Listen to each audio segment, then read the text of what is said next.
This is the NBC Theater.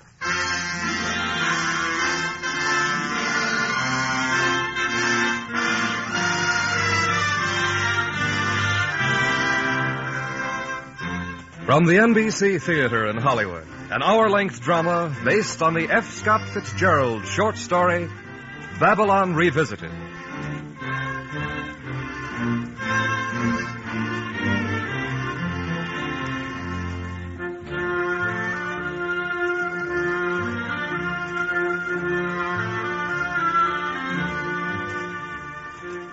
Today's adaptation of Babylon Revisited has been prepared for the NBC Theater by Clarence A. Ross of NBC. Our intermission commentator will be the noted radio critic, John Crosby.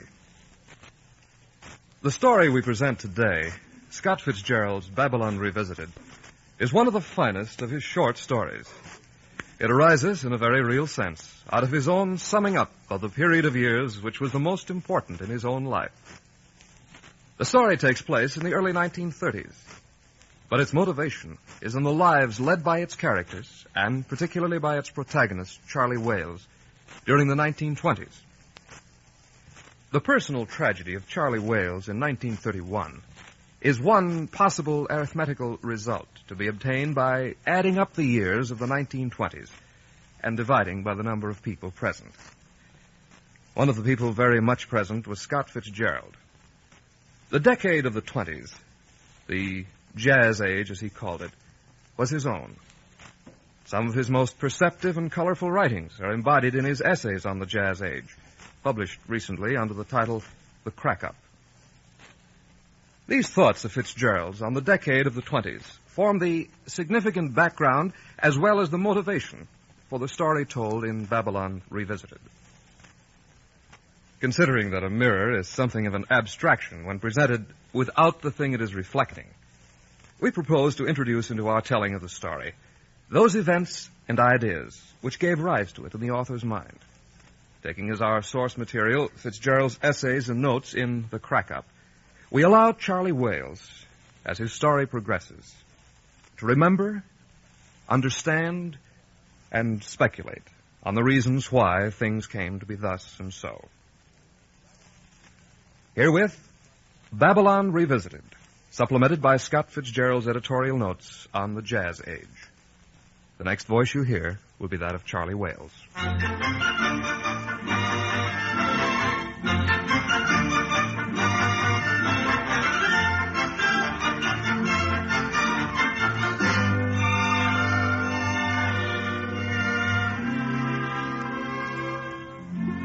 Once in the middle 20s, I was driving along the high Corniche road through the twilight with the whole French Riviera twinkling on the sea below. As far ahead as I could see was Monte Carlo.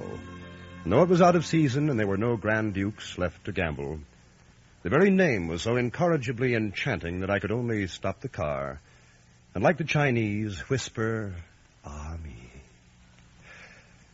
Ah, me, ah, me, ah, me."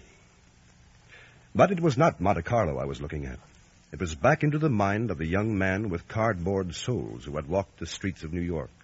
I was him again. For an instant, I had the good fortune to share his dreams, I who had no more dreams of my own. And there are still times when I creep up on him, surprise him on an autumn morning in New York or a spring night in Carolina, when it is so quiet that you can hear a dog barking in the next county. But never again as during that all too short period when he and I were one person, when the fulfilled future and the wistful past were mingled in a single gorgeous moment, when life was literally a dream.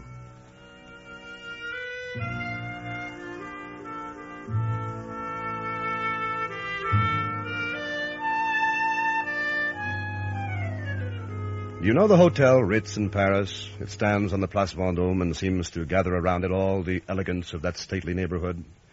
Well, the Ritz is headquarters for Americans in Paris, Americans with money. One look into the bar in the late afternoon and you can tell without reading the papers how things are going in the States. In the years when Americans treated Paris as though she existed for them alone in 1927 or 28, that room was always crowded, clamorous with voices that later at night would offer 1,000 francs to an orchestra leader for the playing of a single song. Now, it's different. You don't see 20 friends waiting to begin an evening that won't end until tomorrow. You don't see 5 or 1. Your glance travels uninterrupted along the 20 feet of green carpet, and you know it's 1931.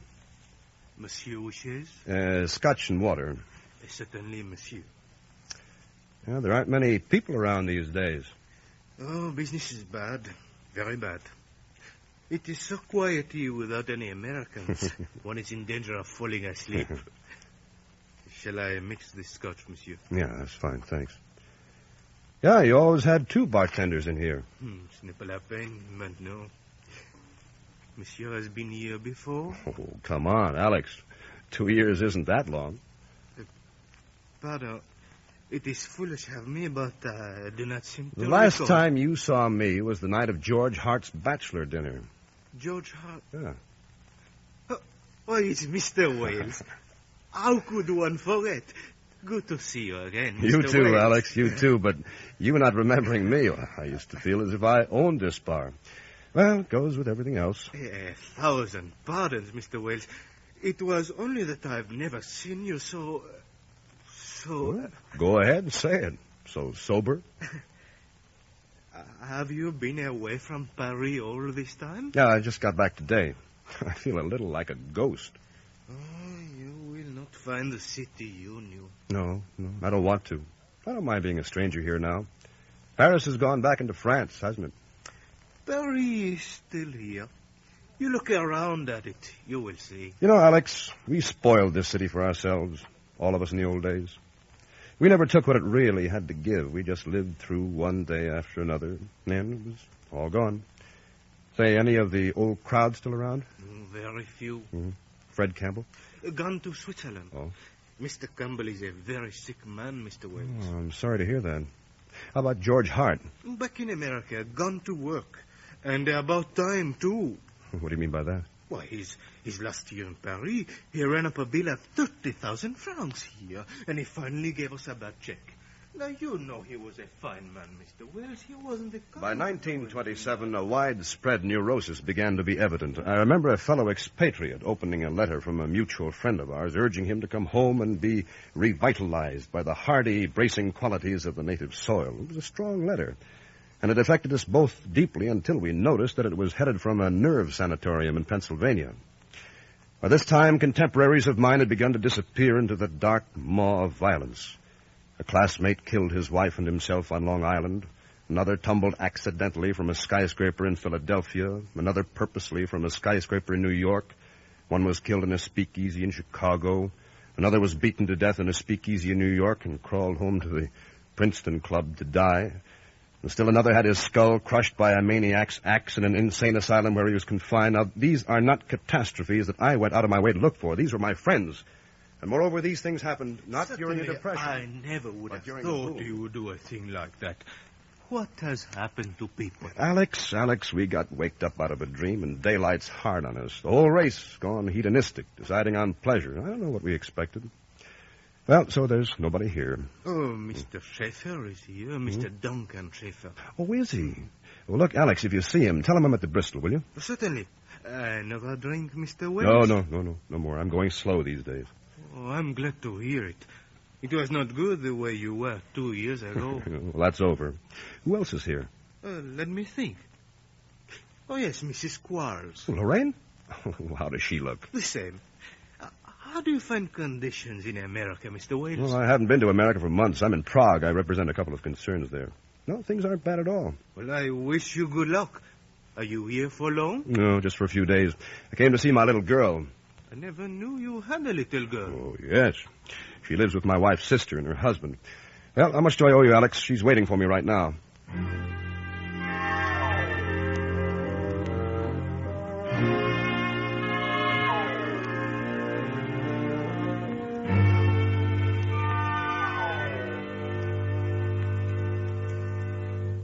Ségur 2461, s'il vous plaît.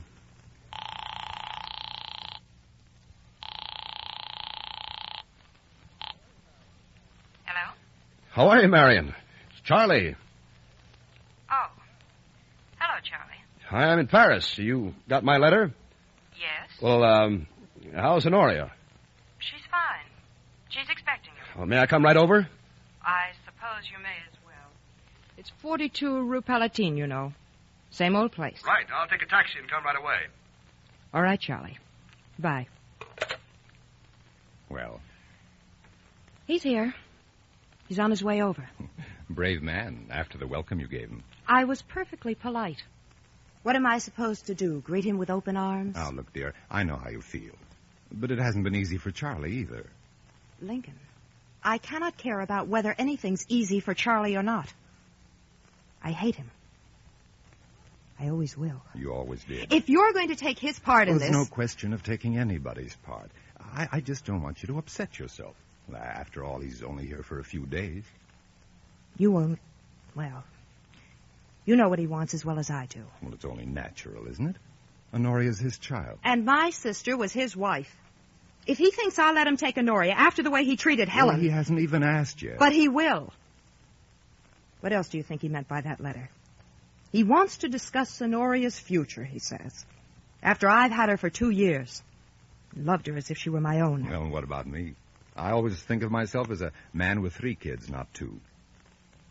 Would you want him to take her? The kind of life he Well, lived... they both lived it, and so did everybody else who could afford it. Now, give the man a chance. He's probably changed. Lincoln, when Helen was dying, she begged me to take that child so she could die in peace.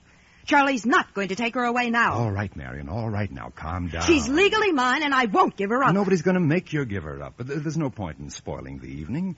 It means a lot to Honoria. Well, I suppose you're right. I'll see if they're ready. Honoria! Honoria, hurry up, darling. Your father will be here very soon.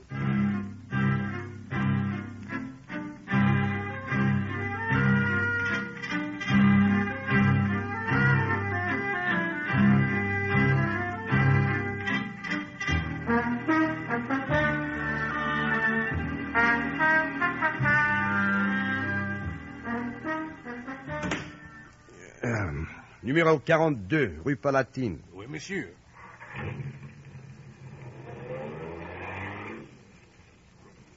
The 10-year period that, as if reluctant to die, outmoded in its bed, leaped to a spectacular death in October 1929, began about the time of the May Day riots in 1919, when the police rode down the demobilized country boys gaping at the orators in Madison Square. It was the sort of measure bound to alienate the more intelligent young men from the prevailing order. Il fait beau soir, monsieur, n'est-ce pas? Ah, oui, vraiment. We didn't remember anything about the Bill of Rights until Mencken began plugging it, but we did know that such tyranny belonged in the jittery little countries of South Europe. If goose-livered businessmen had this effect on the government, then maybe we had gone to war for J.P. Morgan's loans after all. But because we were tired of great causes, there was no more than a short outbreak of indignation typified by Dos Passos' 3 soldiers. And presently we began to have slices of the national cake, and our idealism only flared up when the newspapers made melodrama out of such stories as Harding and the Ohio Gang or Sacco and Vanzetti. The events of 1919 left us cynical rather than revolutionary, in spite of the fact that now we're all rummaging around in our trunks wondering where we left the liberty cap we knew we had, and the moujik blouse. Voilà, monsieur, numéro 42, Rue Palatine. Oh. Ah, combien ça? 160 francs, monsieur. 160 francs. Oh. Alors voilà. Monsieur, monsieur. Pour tout.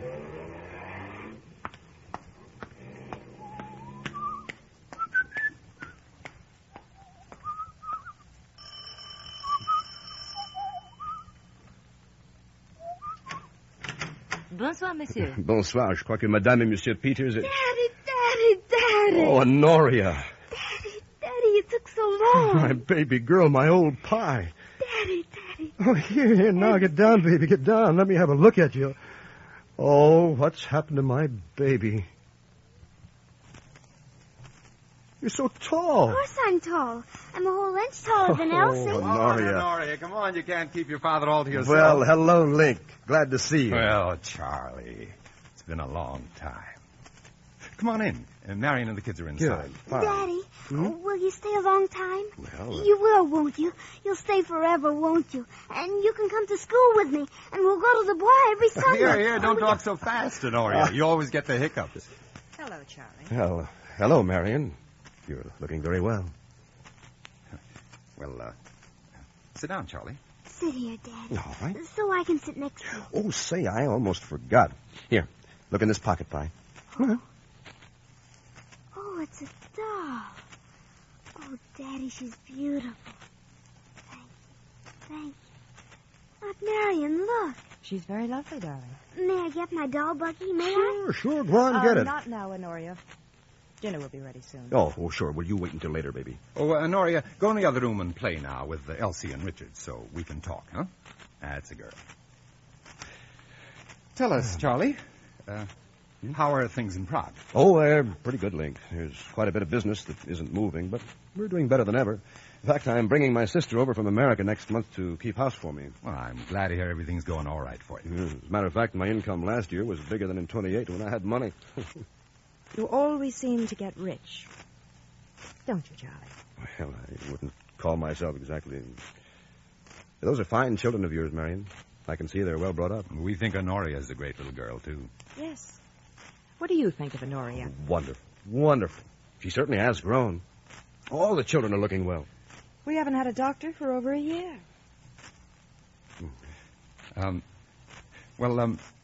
How do you like being back in Paris, Charlie? It seems funny. Doesn't it, with so few Americans around? Well, I'm delighted. Now, at least, you can go into a store without their assuming you're a millionaire. Of course, we've suffered like anybody else, but it's still pleasanter. Yeah, it was nice while it lasted, though, wasn't it? What do you mean by it? Well, we were sort of a royalty. There was a kind of magic around us. It was an age of miracles, an age of art, an age of excess, an age of satire. We were the most powerful nation. Who could tell us what was fashionable and what was fun? We were the greatest nation. There was gala in the air. It's all gone now. In the bar this afternoon... Bar? Yes. There wasn't a man I knew. I should think you'd had enough of bars. Oh, I only stayed a minute. I take one drink every afternoon and no more. Oh, say, I'm a fine host, I am. Say, how about a cocktail now, Charlie? Before dinner? No, not really. I take one drink every afternoon. I've had that. I hope you keep to it. Oh, well, one cocktail isn't really a drink. Don't urge him if he doesn't want it, Lincoln. It's too late now anyway. Call the children, will you? It's time to go in to dinner.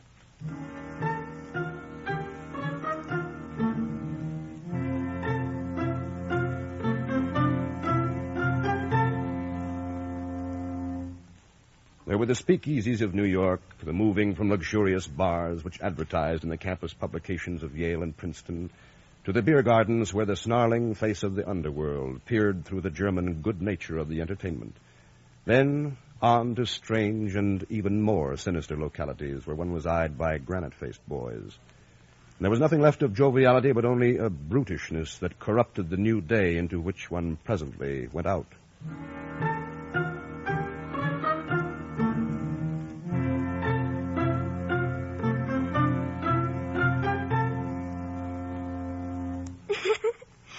Elsie didn't know the answer at all. And then I gave it, and the teacher said I was very good. Well, I think you're better than good. I think you're wonderful. Daddy, will we go to see the clowns tomorrow, will we? Of course we will. We'll have a good lunch, and then we'll see the clowns and the acrobats and the animals and everything you can think of.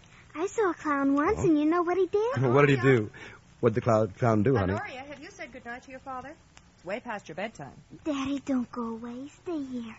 You can have my bed, and I can go and sleep with Elsie. Honoria. We've said goodnight, Marion. Now, off to bed with you, Pie. Come on. I'm going now.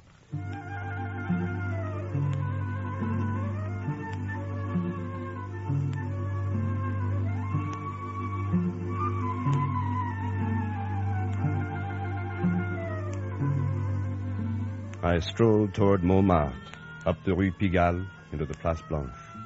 Here and there, a familiar door that still showed lights. But most of the old places were closed down and vacant, the signs that had gleamed so brightly, battered and falling apart. Here and there, a few people in evening clothes in front of cabarets. You know, it's sadder to find the past again and find it inadequate to the present than it is to have it elude you and remain forever a harmonious conception of memory. It was the half-forgotten familiarity that made it all so strange and I could see it for the first time. All the effort and ingenuity of Montmartre, all the catering to vice and waste on such a childish scale. In this arrondissement, in this very street, so many hours. Or was it years? Helen, do you remember?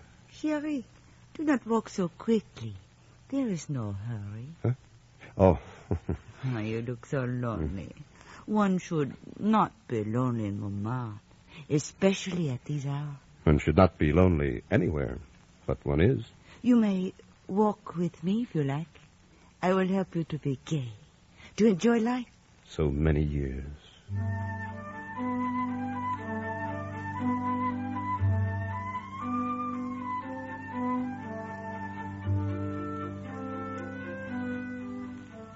A drink would be nice, a place to dance, yes?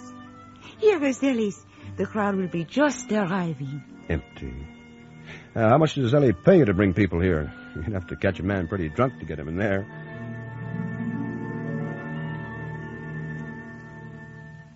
Chérie, listen to me.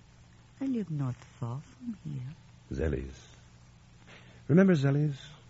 It was a place to throw money away. Money as an offering to destiny, so that I wouldn't remember what I'd ever had things worth remembering. Why are you so sad? You must be gay.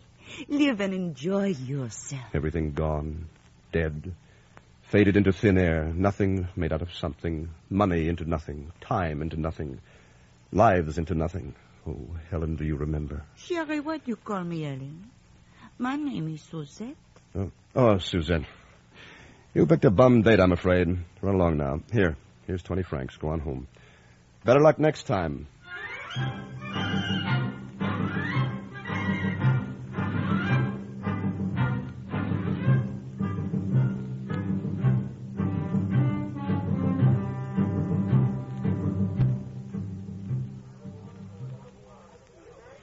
Finish your cauliflower, Honoria. Don't you like it? Oh, yes, Daddy, I do. Well, maybe you should have had 2 vegetables. I usually only have one at lunch. Now, let's see you get it eaten before dessert comes. You don't have to tell me. I'm not a baby. Oh, I know you're not. You're a young lady, and I want to get acquainted with you. May I introduce myself? My name is Charles J. Wales of Prague. Oh, Daddy. And may I ask, who are you, please? Honoria Wales, Rue Palatine, Paris. Oh, married or single? No, not married, single. Oh, but that doll, madame, isn't that your child? Well, yes, I've been married, but I'm not married now. My husband is dead. And the child's name? Her name is Simone. Oh. That's after my best friend at school. Oh, honey, I'm glad you're doing so well at school. I'm 3rd this month. Elsie's only about 18th, and Richard's way down at the bottom. Oh, you like Richard and Elsie, don't you? Oh, yes. I like Richard quite well, and Elsie's all right, too. And Aunt Marion and Uncle Lincoln, which do you like best? Oh, Uncle Lincoln, I guess. Daddy. What, dear? Why don't I live with you? Is it because Mummy's dead? Well, Aunt Marion and Uncle Lincoln take very good care of you, honey. You must stay here and learn more French. It would have been very hard for Daddy to take care of you so well. But I don't need taking care of anymore. I do everything for myself. Well, good for you. Now, through with your ice cream? Come on. We must be going. Come on. All right. Oh, what are we going to do first? Well, we're going to that toy store in the Rue Saint-Honoré and buy you anything you want. And then we're going to the vaudeville at the Empire. Do we have to go to the toy store? Well, why shouldn't we? Well, you bought me this doll, and I've got lots of things, and we're not rich anymore, are we? We never were rich. But today you're going to have anything you want. Here, let's go out this way through here. Well, all right. Let's hurry then. Charlie! Charlie! Hey, Whale! Daddy, those people are calling you. Well, Duncan, Lorraine. Well, if it isn't old Whale. Still alive and kicking, Oh, Charlie, Paris hasn't been the same without you. And who is this beautiful child? Your little girl, Charlie? Yes, my daughter, Honoria. Is Mrs. Quarles and Mr. Schaefer. Hello. Oh, how sweet. Oh, Charlie, it's been positively ages since we've Sit seen down, you. Charlie. Sit down. No, I can't do it. Where's your husband, Lorraine? Oh, couldn't come. We're too darn poor. He gave me $200 a month and told me to do my worst on it. I wonder what he meant by that, huh, Charlie? No, Charlie knows my worst isn't so awfully bad. Voilà, petite. I can speak French. Steigende Kind. Funny, Charlie, I never thought of you as the fatherly type. We all used to be so gay in the old days, didn't we? Honestly, sometimes it's just hard for me to believe. The uncertainties of 1920 were drowned in a steady golden roar, and many of our friends had grown wealthy. But the restlessness of New York in 1927 approached hysteria. The parties were bigger, the pace was faster, the catering to dissipation set an example to Paris. The shows were broader, the buildings were higher, the morals were looser, and the liquor was cheaper. But all these benefits did not really minister to much delight. Young people wore out early. They were hard and languid at 21. And save for Peter Arno, none of them contributed anything new. Perhaps Peter Arno and his collaborators said everything there was to say about the boom days that couldn't be said by a jazz band. Many people who were not alcoholics were lit up 4 days out of 7, and frayed nerves were strewn everywhere. Groups were held together by a kind of, a generic nervousness, and the hangover became a part of the day as well allowed for as the Spanish siesta. Most of my friends drank too much. The more they were in tune to the time, honestly, it the more just they makes drank. me cry not to see any of the old crowd anymore. Oh, Charlie, remember how gay we used to be? You sound as if you're not sure. Personally, I can't remember an evening that ended on a high note. They all faded out vaguely in bars. All I know is the time used to go so fast. There never was enough of it. Now it never seems to end. Every time I have a birthday, I feel 5 years older. Yeah, I know that feeling. You were supposed to say something gallant. What are you doing for dinner, Charlie? No, I'm not free. Look, you give me your address and let me call you. Charlie, I believe you're sober. Dunk, pinch him and see if he's sober. No, you give us your address, Charlie. Look, I'm not settled yet. I'd better call you. We're going to see the vaudeville at the Empire. We've got to run along now. Oh, that's what I want to do. I want to see some clowns and acrobats and jugglers. That's what we'll do, eh, Dunk? Well, we've got some errands to do first. Perhaps we'll see you there. All right, you snob. You get sober for 6 months and can't stand any of the people you liked when you were drunk. How do you like that, Dunk? Guess we're not good enough for Charlie anymore.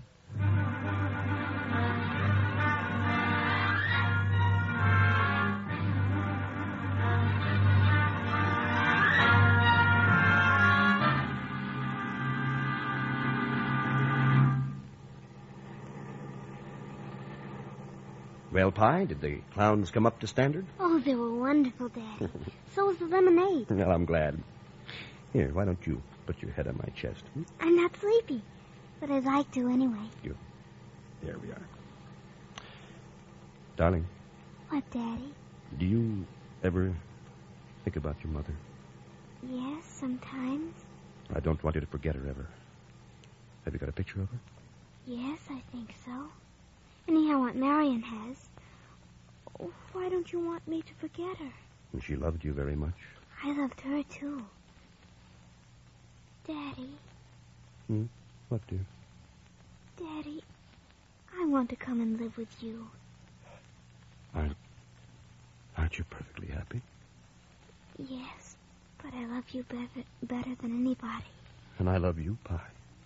You love me better than anybody, too, don't you? Now that Mommy's dead. Well, of course I do. Better than anybody. But you won't always like me best, honey. You'll grow up and meet somebody your own age and forget you ever had a daddy. Yes, that's true.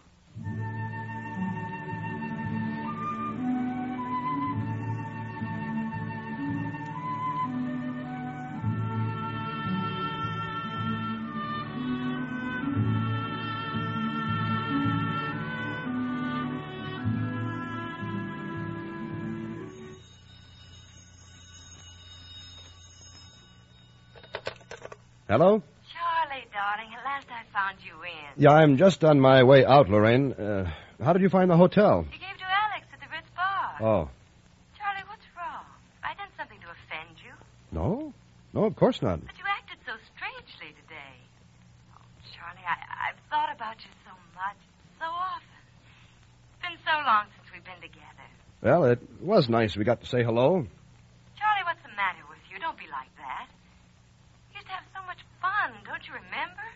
Oh, Charlie, remember the Riviera. Yeah, fun. I can't hear you. I said, I'm sorry, Lorraine. I can't talk to you. I'm expected somewhere. Goodbye.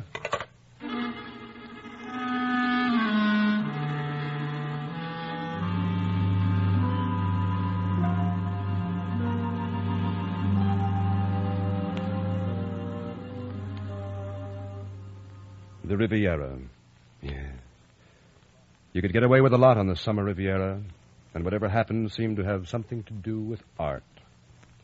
From 1926 to 1929, the great years of the Cap d'Antibes, this corner of France was dominated by a group quite distinct from that American society which is dominated by Europeans. Pretty much of anything went at Antibes. By 1929, at the most gorgeous paradise for swimmers on the Mediterranean, no one swam anymore, save for a short hangover dip at noon. There was a picturesque graduation of steep rocks over the sea, and somebody's valet and an occasional English girl used to dive from them, while the Americans were content to discuss each other in the bar. Now, this was indicative of something that was taking place in the homeland. Americans were getting soft. In the spring of 27, something bright and alien flashed across the sky. A young Minnesotan who seemed to have had nothing to do with his generation did a heroic thing. And for a moment, people set down their glasses in country clubs and speakeasies and thought of their old, best dreams. Maybe there was a way out by flying. Maybe our restless blood could find frontiers in the illimitable air. But by that time, we were all pretty well committed. And the jazz age continued. We'd all have one more.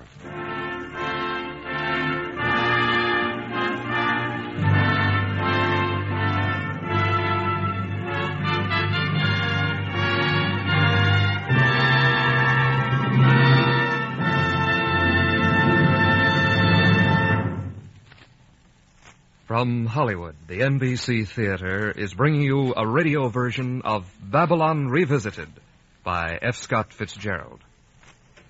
If you are interested in supplementing your enjoyment of these NBC Theater productions with home study under college supervision, be sure to listen to the announcement at the close of this program. And now, our intermission commentator, John Crosby. F. Scott Fitzgerald died at the age of 44. 3 days before Christmas in 1940. I wrote his obituary for the New York Herald Tribune, and I'm afraid it wasn't a very sympathetic one. In fact, in its next issue, the New Yorker magazine took me rather severely to task for that obituary, declaring acidly and quite correctly that I must be a very young man, with no understanding of Fitzgerald's work or of Fitzgerald's time. Well, none of us who were brought up in the Depression understood or cared much about Fitzgerald then. And it's a sorrowful fact that at the time of his death, the novelist was in almost total obscurity. Now, 9 years later, with another world war behind us, Fitzgerald is being rediscovered, or, if you prefer his own word, revisited. His short stories, his fragments, his letters, his diaries, they've all recently been published. His best novel, The Great Gatsby, has just been made into a motion picture. And, of course, here, Babylon Revisited, probably his finest short story, is on the radio. Certainly we understand Fitzgerald better now. We're much closer to him than we were in the dark Depression days of the 30s. We are not at all the same type of post-war generation as the one Fitzgerald so sensitively described, but we are a war generation, and there are certain similarities. But what makes this writer so appealing today, on this 20th anniversary year of the stock market crash, are not the similarities, but the grotesque dissimilarities. I think it's very appropriate that NBC Theater selected, of all Fitzgerald stories, Babylon Revisited. Here the novelist tells a story of a man of total irresponsibility finally coming to grips with responsibility. And that pretty well sums up the difference between the two post-war generations, his and ours. We all got waked up out of a dream, says the hero of this story. Daylight's hard on us. And he discovers that the irresponsibilities of the past still demand their terrible penalties in the responsible present. Fitzgerald has often been described as sort of permanent sophomore. But he isn't a sophomore in Babylon Revisited. He's an old grad returning to the old campus, a wise, hurt, and very lonely man. I think this is the loneliest story Fitzgerald ever wrote, the most revealing of himself and of his later years. In fact, if I'd read it before I wrote his obituary, I'd probably have been much more understanding and a great deal more sympathetic. Thank you, Mr. Crosby. Our radio version of Babylon Revisited will continue from Hollywood after a brief pause for station identification.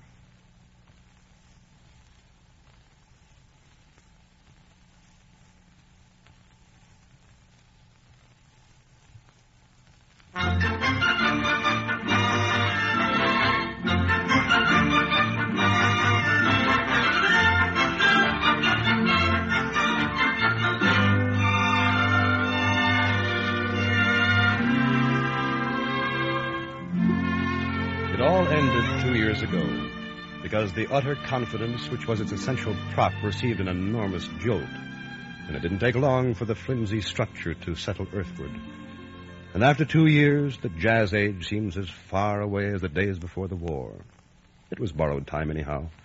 The whole upper tenth of a nation living with the insouciance of grand dukes and the casualness of chorus girls. But moralizing is easy now, and it was pleasant to be in one's 20s in such a certain and unworried time. Even when you were broke, you didn't worry about money because it was in such profusion around you. Charm, notoriety, mere good manners weighed more than money as a social asset. This was rather splendid. But as the eternal necessary human values tried to spread over all that expansion, things got thinner and thinner and thinner. More coffee, Charlie? No. No, thanks, Marion. Did you see in the paper where Henry Ford has just produced his 20 millionth automobile? There's a lot of automobiles, all right. Yeah. I suppose both of you know what I wanted to see you about, why I really came to Paris. Go on, Charlie. I'm awfully anxious to have a home, and I'm awfully anxious to have Honoria in it. I appreciate your taking Honoria for her mother's sake. Charlie, we love her for her own sake. But things have changed now with me. They've changed radically. I want to ask you to reconsider the matter. It would be silly for me to deny that about 3 years ago I was acting badly. No, Marion, that's over now. As I told you, I haven't had more than one drink a day for over a year, and I take that drink deliberately, so the idea of alcohol won't get too big in my imagination. You see the idea? No. Well, it's a kind of a stunt, don't you see? It keeps it in proportion. Sure, I get you. You don't want to admit that it's got any attraction for you. Yeah, that's it. Sometimes I forget and don't even take the one. Anyhow, I can't afford to drink in my position. The people I'm with are more than satisfied with what I've done. Well, that's good to hear, Charlie. Marion, my sister's coming over from Burlington to keep house for me, and I want so much to have Honoria, too. Just your wanting You her know that even when her mother and I weren't getting along too well, we never let anything that happened touch Honoria. Now, I know she's fond of me, and I know I can take care of her, and, well, there you are. Now, how do you feel about it? I'll tell you how I feel about it. Wait, Marion. Charlie, we've been talking it over ever since we got your letter last month. Yeah. We're happy to have Honoria here. She's a fine little girl, and well, we're glad to be able to help her. But, of course, that isn't the question. And, how long are you going to stay sober, Charlie? Permanently, I hope. How can anybody count on that? You know I never did drink much until I gave up business and came over here with nothing to do, and then Helen and I began to run around. Please leave Helen out of this. I can't bear to hear you talk about her like that. Look, my drinking only lasted about a year and a half, from the time we came over until I collapsed. It was time enough. Yes, it was time enough. My duty is entirely toward Helen. I'm only trying to think what Helen would have wanted me to do. You see, Charlie, ever since the night you did that terrible thing, you haven't really existed for me. I can't help that. She was my sister. Yes? And when she was dying, she asked me to look out for Honoria. If you hadn't drunk yourself into a sanatorium then, it might have helped matters. Yes. I'll never in my life be able to forget the morning when I found Helen standing at my door in the snow, soaked to the skin and shivering. And she said you'd locked her out. You know what happened that night. We'd been quarreling for hours, and she was with that Webb fellow. I never thought she was coming home. I was furious. Don't go all over it again. I can't bear it. The point is, Charlie, that you want Marion to set aside her legal guardianship and give you Honoria. And, well, you see, it's just whether she has confidence in you or not. I don't blame Marion, but I think she can have entire confidence in me.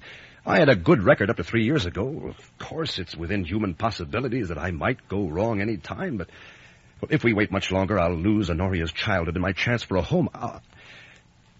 I'll just lose her, don't you see? Yes, I see. Why didn't you think of all this before? Oh, I suppose I did sometimes, but Helen and I were getting along badly. When I consented to the guardianship, I was flat on my back. The market had cleaned me out. I knew I had acted badly. I'd have agreed to anything to bring a little peace to Helen, but... Well, now it's different. Don't you see? I'm functioning. I'm behaving well. Please don't. Now, another thing, Marion, I can give her certain advantages now. I'm going to take a French governess to Prague with me. I've got a lease on a new apartment. Oh, I've got... Yes. Of course. You can give her more luxuries than we can. When you were throwing money away, we were watching every 10 francs. I suppose you'll start doing it again. No, I won't. I've learned. I've always worked hard until I got lucky in the market, like so many people. Didn't seem any use working anymore, so I quit, but it won't happen again. I've got plans now for me and Honoria, lots of plans. And what about Helen and her plans? She didn't plan to die. Oh, hold it, Marion. Take it easy. I can't help what I think. I don't know how much you were responsible for Helen's death. You'll have to square that with your own conscience. Now, look, Marion, that's Charlie. Charlie, I know you were not responsible for that. Helen died of heart trouble. Yes. Heart trouble. You do what you like, Charlie. She's your child. I'm not the person to stand in your way. But if she were my child, I'd rather see her. You two decided I can't stand this. I'm going to bed. Well, Link? Oh, it's been a hard day for her, Charlie. You know how strongly she feels.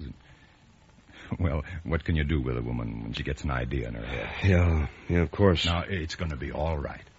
I think she sees now that you can provide for the child. We can't very well stand in your way. Oh, thank you, Lincoln. Oh, I better go along and see how she is. Yes, well, I'm leaving.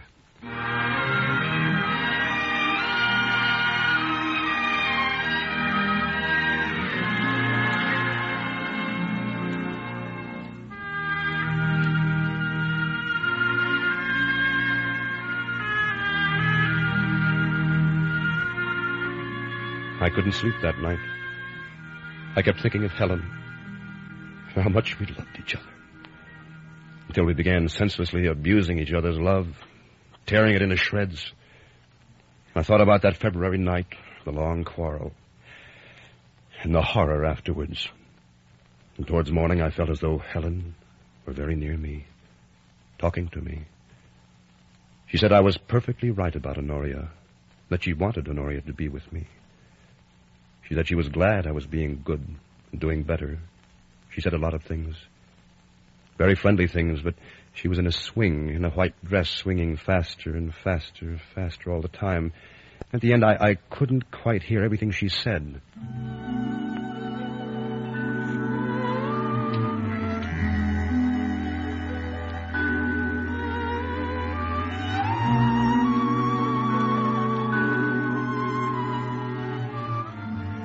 Right? Those 3 dolls, and the tricycle, and that stuffed elephant. No, the big one. Good. Now let me see some pretty dresses. Let me see them all.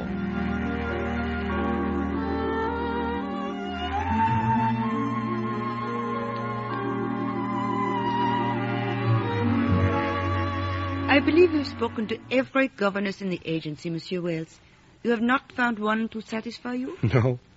No, not yet. Mademoiselle Bayou? Oh, she's rather slow, don't you think? My daughter is very bright and intelligent. Naturally, monsieur.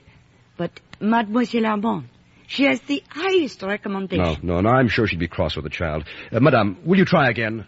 I want to get someone who's just right.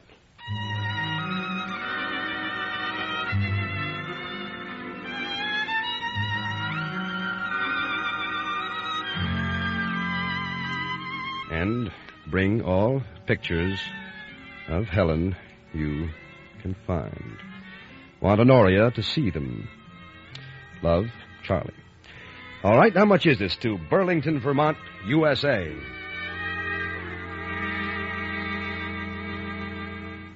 You think I can count on taking her when I leave for Prague, Link? I'm sure of it, Charlie. Good. Oh, about the legal guardianship, though. Huh? Marion wants to keep that for another year. What for? Well, you know, she's upset and all.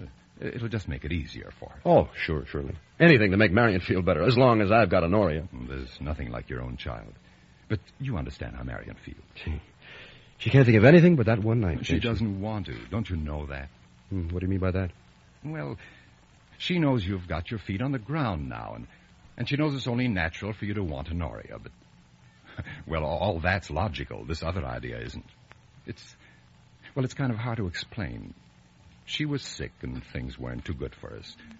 I don't think she wanted to believe that Helen was ever very happy with you. She wasn't having much fun herself, poor girl, and, well, you know how sisters They are. rode through those early days in an open car with the sun on their foreheads and their hair flying. They waved to people they knew, but seldom stopped to ask a direction or check on the fuel. For every morning there was a gorgeous new horizon, and it was blissfully certain that they would find each other there at twilight. They missed collisions by inches, wavered on the edge of precipices, and skidded across tracks to the sound of the warning bell. Their friends tired of waiting for the smash and grew to accept them as sempiternal. When you and Ellen weren't getting along, Marion probably thought it was worse than it really was. And when something finally did happen, it just proved what she'd already convinced herself anyway. Yeah, I get it. And after that one night, the villain's mustaches were pasted on you to stay. You know, Link, looking back, I can hardly believe those years. There we all were, supposedly mature men and women, working night and day to pile up nightmares for ourselves. All in the name of fun, excitement, and living with a capital L. I remember a perfectly contented wife and mother asking my wife's advice about having an affair right away because it would be undignified if she got much over 30. Oh, there was a kind of awful justice about the way we were all brought low. All but you. You never got hit. I never got high enough to get hit. That was another thing. What? Well, while you and Helen were tearing around Europe throwing money away, we were just getting along. I didn't touch any of the prosperity because I never had any money to play with. I think Marion resented it. You not even working toward the end and just getting richer and richer. Well, and richer. It went just as quick as it came. Yes, but a lot of it stayed in the hands of waiters and saxophone players. Well, the big party's over now. I was just trying to explain Marion's feeling about those crazy years. Oh, Charlie, if you'll drop in about 6 o'clock tonight, before Marion's too tired, we'll settle the details on the spot.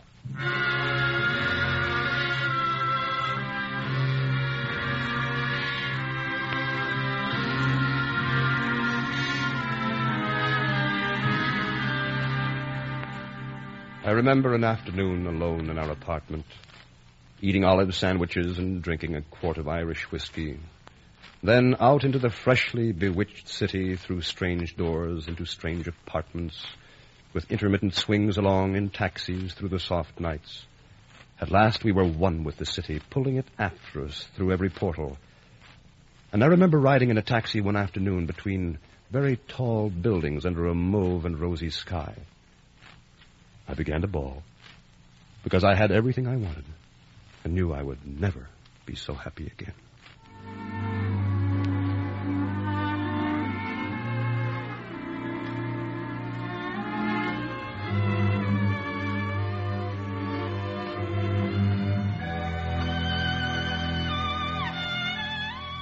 The flowers are lovely, Charlie. Thank you very much. I'm glad you like them. These are the fanciest handkerchiefs I've ever had. And all the things for the children. Say, I guess the Peters family will never forget this visit of yours, Charlie. Well, I'll never forget any of you. You've been so good to Honoria.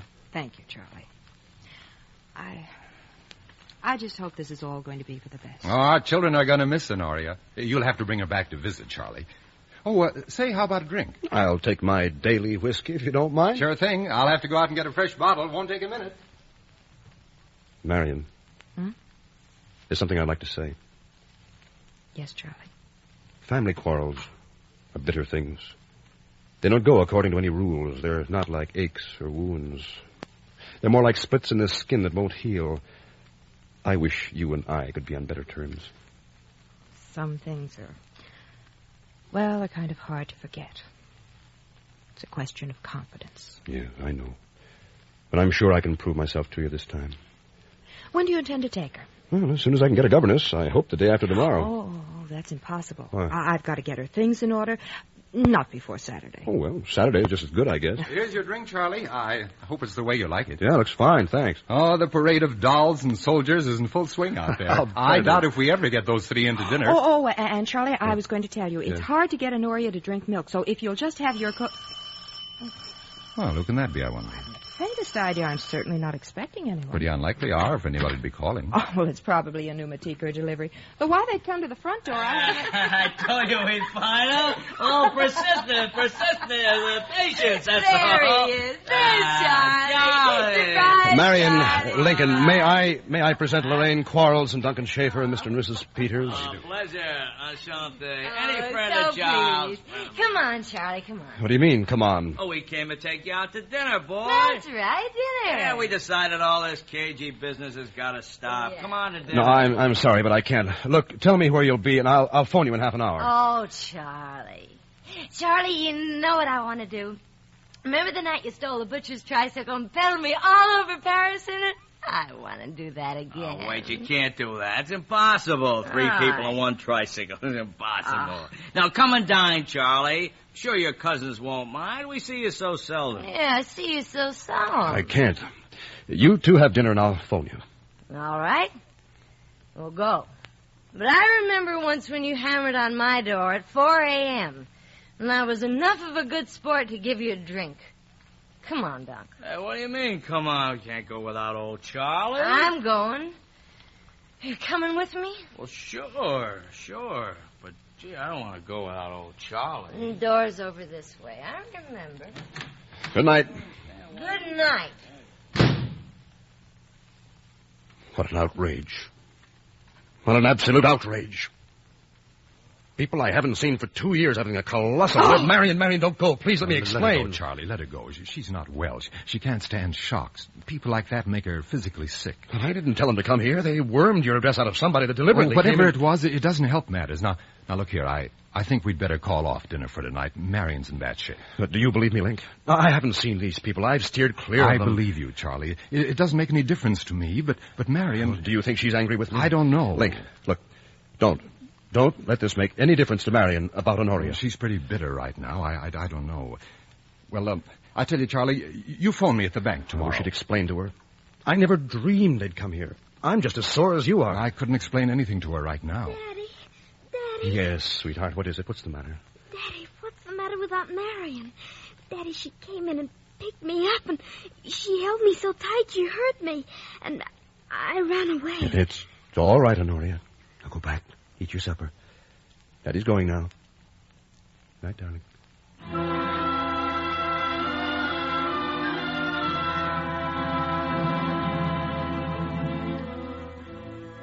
The standard cure for one who is sunk is to consider those in actual destitution or physical suffering.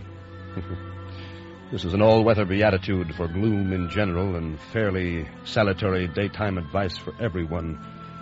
But at 3 o'clock in the morning, a forgotten package has the same tragic importance as a death sentence. And the cure doesn't work.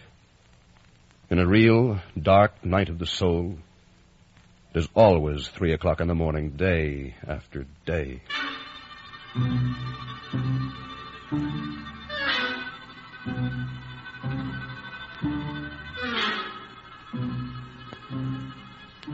There wasn't anything to be accomplished by tearing over to the Ritz to find Lorraine and Duncan. I didn't find them anyway.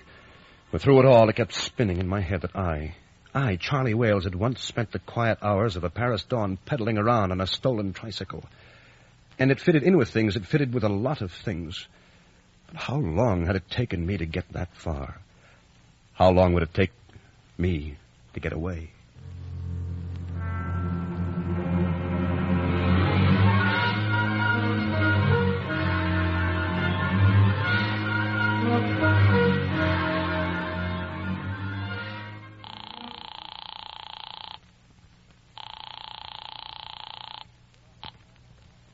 Link, Charlie, I'm sorry to call again tonight, but this thing's on my mind.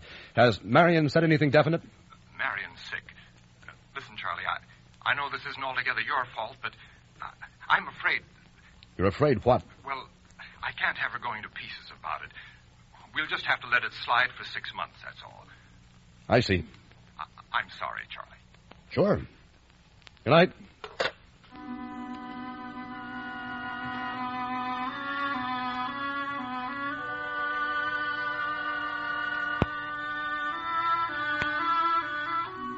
So here's a toast to Babylon victorious, to the unreality that lived to turn real, To the men who locked their wives out in the snow because the snow in those days wasn't real snow. If you didn't want it to be snow, you just paid some money and it wasn't snow. Another drink, Mr. Wales? No more, Alex. So you are in Prague now and doing well. That is good. But it's a great change here, and we do about half the business we did. So many fellows I hear about back in America lost everything.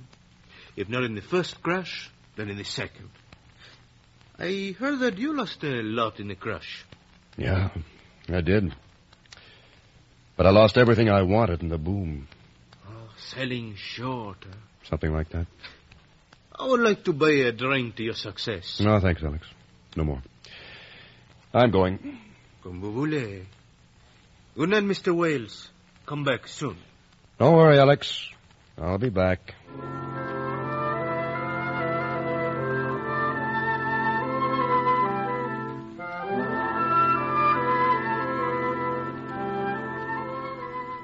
I'll be back.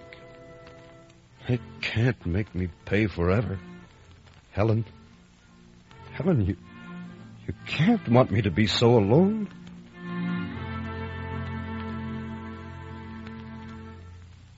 The watch is past the hour, and I've barely reached my thesis. If you've had enough, say so, but not too loud, because I have the feeling that someone, I'm not sure who, is sound asleep. Someone who could have helped me to keep my shop open. It wasn't Lenin, and it wasn't God.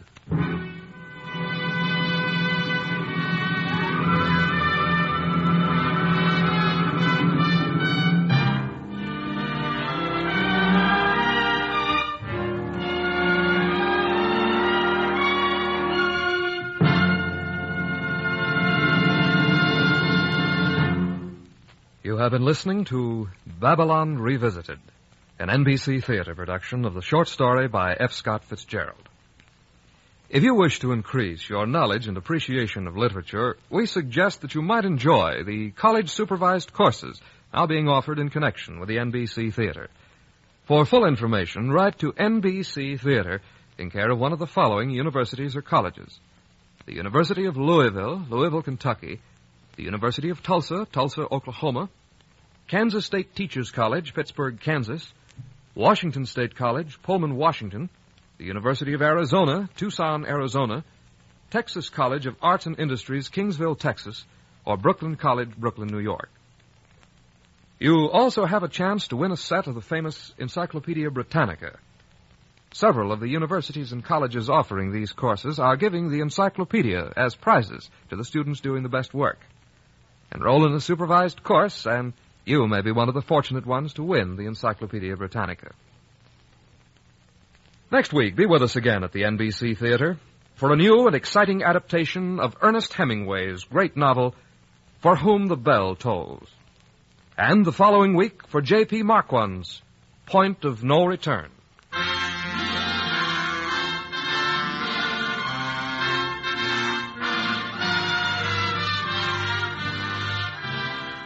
Babylon Revisited was adapted for the NBC Theater by Clarence A. Ross. John Daner was Charlie, Anne Whitfield, Honoria. Michael Ann Barrett was Marion, Don Randolph, Lincoln, Don Diamond, Alex, Gloria Hunter, Suzette, Doris Singleton, Lorraine, Jerry Hausner was Duncan. Your announcer, Don Stanley. Our intermission commentator was John Crosby, whose commentary was recorded. The director of the NBC Theater is Andrew C. Love.